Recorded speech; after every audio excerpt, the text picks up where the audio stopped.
This should be a commitment. ఇందాక లోకేష్ గారు చెప్తా, ప్రతి ఒక్కరికి ఇదే భయం ఉంది, మళ్ళీ రేపు పొద్దున వీళ్ళు వస్తే ఏం చేస్తారని. ఏమీ చేయలేరు, రారు, ఏమి చేయలేరు.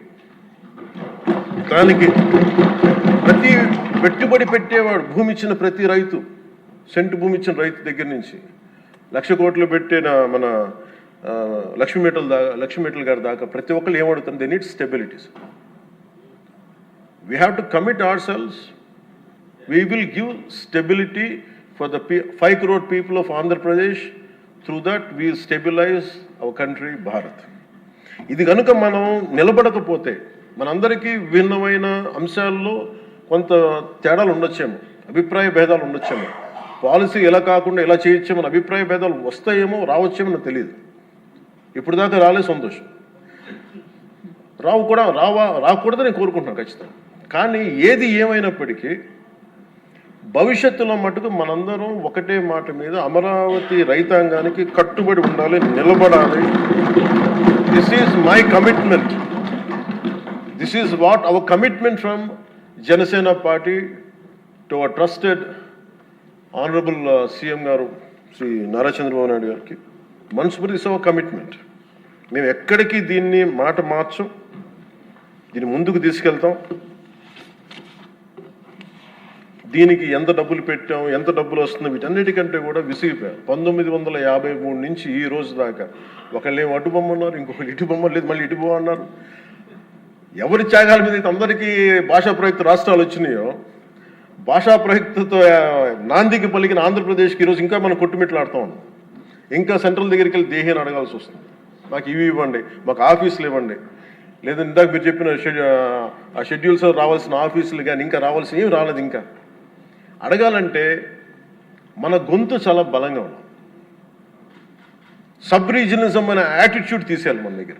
మీరు ఉత్తరాంధ్ర, మీరు రాయలసీమ, ఏంటి రాయలసీమ, ఏంటి ఉత్తరాంధ్ర, ఏంటి గోదావరి జిల్లాలో అన్ని కలిపి ఆంధ్ర కాదా? అందరూ మాట్లాడి తెలుగు వాళ్ళం కాదా? అసలు తెలుగు జాతి ఐక్యతగా మనం మాట్లాడుకున్న మైండ్ సెట్ నుంచి నిజంగా బాధ ఏంటంటే మన ఆంధ్ర కన్ఫైన్ అవ్వాల్సి వచ్చింది. ఫైన్, భావంలో తెలుగు జాతి ఉంది కానీ గుండెల్లో ఓకే, మన reality is Andhra. Okay, let us accept Andhra. మళ్ళీ దీంట్లో కూడా ఇందాక మీరు చెప్తున్నారు, లోకేష్ గారు చెప్తామంటే మీ ఉత్తరాంధ్రకి అవసరం లేదా అంటే, ఇంకా మనలో కూడా మనకి సబ్ రీజన్స్ పెట్టుకుంటే ఈ రాష్ట్రానికి ఎవడు రక్షించలేడు. మన ఇంతమంది ఉండి మీరందరూ చదువుకున్న వాళ్ళు, అద్భుతమైన ఏమంటారు అనుభవం ఉన్నవాళ్ళు, మీరు కూడా మీరు కూర్చోబెట్టి దీన్ని బలంగా ప్రజల దగ్గర తీసుకెళ్ళిపోయి ఇదంతా మంది ఒకటే నేల, ఒకటే రాష్ట్రం, ఒకటే భాష, ఒకటే జాతిని మనం బలంగా బల్లగుద్ది చెప్పకపోతే గెలుపు ఎక్కడ ఉంటుందంటే మన బలహీనత వాళ్ళ గెలుపు. అది గుర్తుపెట్టి, మన బలహీనత, మన అనైక్యత. వాళ్ళని చూసి మనం ఏం ఆలోచించగలరు, రేపు పొద్దున వీళ్ళు వచ్చేస్తారంటే. ఎప్పుడు వస్తారంటే నేను చెప్తున్నాను మీకు, మనలోని అనైక్యత, మనలోని అవగాహన లోపం ఉంటే వాళ్ళకి ఆ బలం ఉంటుంది. అసలు ఆ పరిస్థితి మనలో రానప్పుడు అలాంటి పరిస్థితులు ఎప్పటికీ ఉత్పన్నం కావు. స్టెబిలిటీ ఫర్ దిస్, ఒక జనరేషన్ స్టెబిలిటీ ఇవ్వాలి మన Andhra Pradesh. I'm committing for that. ఒక generation stability 25 to 32 years stability ఆంధ్రప్రదేశ్కి ఇవ్వాల్సిన అవసరం ఉంది. ఇది ఈ రోజున ఇక్కడ ఉన్న వాళ్ళు ఎవరు కూడా అధ్యక్ష, ఎవరికి డబ్బులు అవసరం లేదు, ఎవరి పనులు వాళ్ళకు ఉన్నాయి, ఎవరి జీవితాలు వాళ్ళకు ఉన్నాయి, ఎవరు వ్యాపారాలు వాళ్ళకు ఉన్నాయి. నా ఫిల్మ్ యాక్టింగ్ కెరీర్ ఉంది, నాకు ఇవన్నీ నాకు దీంట్లో నాకు లబ్ధి పొందేది నాకేం అవసరం లేదు. కానీ నా భవిష్యత్తు ఒక్కసారి స్టెబిలైజ్ అయిన తర్వాత మేము తెలంగాణ నుంచి తిరిగి ఇది మీకు సంబంధం లేదని అనుకున్నప్పుడు ఈ బాధ ఇంకెవరికి రాకూడదని అనుకున్నాం అధ్యక్ష. స్టెబిలిటీ పోగొట్టుకు డీస్టెబిలైజ్ అవ్వకూడదని ఒక వేదంతో ఈ రోజున అన్నీ వదులుకొని తిట్లు తిని, ఇంట్లో ఆడబిడ్డలను తిట్టించుకొని, ఇంట్లో నా భార్యని తిట్టి, బూతులు తిట్టి, ఇంతమంది అందరి మీద కేసులు, మన పార్టీ వ్యక్తుల మీద కేసులు పడి, అటెంప్ట్ టు మర్డర్ కేసులు పెట్టించుకొని, ఇవన్నీ చేయాల్సిన అవసరం లేదు. కానీ ఎందుకు చేస్తున్నాం అంటే we want to make sure criminalization into politics can not be tolerated, will never be tolerated. మీ చట్టసభల్లోనే కూర్చొని మేము దాడులు చేస్తాం, ఇష్టారాజ్యంగా కొడతామంటే మేము కూర్చోబెట్టి కామ్గా ఉండే వ్యక్తులు అయితే కాదు. మనందరం ఇవ్వాల్సింది కూడా చాలా బలంగా, we are here to give solid stability for Andhra Pradesh. తద్వారా పెట్టుబడులు చాలా బలంగా వస్తాయి.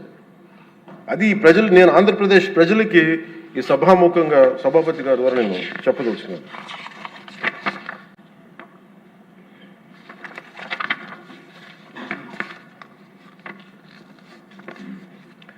చంద్రబాబు నాయుడు గారి దగ్గర నేను ఒకటే చూశాను అధ్యక్ష.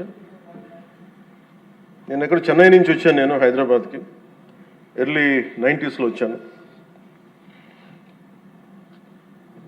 90s వచ్చినప్పుడు నాకు పుస్తకాలు చదివేటప్పుడు నాకు లీ క్వాన్ యూ గురించి తెలుసు. Founder president city state of Singapore. మేము చూస్తుండగా హైదరాబాద్ రూపురేఖలు మారిపోవడం నేను ప్రత్యక్షంగా చూశాను. మేము తిరిగిన మాదాపూర్ కొండల్లో కానీ, లేదంటే ట్రెక్కింగ్కి వెళ్ళిన కొండల్లో కానీ అసలు ఏమి రాదు, ఏం జరగదని, ఈ కొండల రూపురేఖలు మారిపోతాయా అనేది చాలా ఆశ్చర్యంగా అనిపిస్తాయి. మేము చూస్తుండగా రోడ్లు వెడల్పోయినాయి. అసలు ఇంత రోడ్లు జనం లేరు కదా, ఇంత రోడ్లు దేనికి అనుకునేవాళ్ళం. అంటే 4 కార్లే కదా, 10 కార్లు వెళ్తాయి. బట్ ఆయన పాప ఆయన అందరినీ అప్పుడు పేపర్ బాగా చదువుతుంటే మాకు అర్థమయ్యేది. ఆయన అందరూ అంటూ ఉండేవాళ్ళు మాటలు, ఈ ఏంటి వరల్డ్ బ్యాంకుతో కుమ్మక్కైపోయి చేశారంటే అది ఈజీగా ఉంటుంది ఆ మాట అనేయటం, కానీ దాని విలువ ఈ జనరేషన్ అనుభవిస్తుంది. ఒక పొలిటికల్ లీడర్ నెక్స్ట్ ఎలక్షన్స్ గురించి ఆలోచిస్తారు. ఒక విజనరీ ఉన్న నాయకుడు వచ్చి తరం కోసం ఆలోచిస్తారు. ఖచ్చితంగా అది ఆ దార్శనికత ఉన్న చంద్రబాబు గారు చేసింది. మొన్న ప్రతిసారి హైదరాబాద్ టువర్డ్స్ ఎయిర్పోర్ట్ వస్తూ ఉంటే, ఎప్పుడు మాకు ఆ ఫ్లైఓవర్ల మధ్య వెళ్తూ ఉంటే నిజంగా ఇందాక చెప్తున్నప్పుడు సికింద్రాబాద్ వచ్చింది, హైదరాబాద్ వచ్చింది. Cantonment is more of Secunderabad, Hyderabad is old Nizam.